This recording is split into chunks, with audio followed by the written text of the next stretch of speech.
3-4 দিন হয়ে গেল শিলিগুড়িতে শুরু হয়েছে মারাত্মক বৃষ্টি। সকাল থেকে রাত পর্যন্ত শুধু বৃষ্টি হয়েই চলেছে।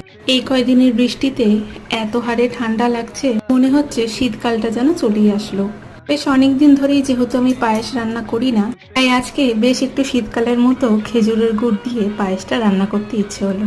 তাই 1 প্যাকেট দুধ ভালো মতন গরম করে অল্প একটু ঘি মাখিয়ে রেখেছিলাম গোবিন্দভোগ চালকে। যখন ভালো মতো একটা বয়েল হলো, সেই চালটা দিয়ে দিলাম, আর অন্যদিকে একটা 5 টাকা দামের ছোট আমুল দুধের প্যাকেটকে গুলে রেখে দিলাম গরম দুধের মধ্যে।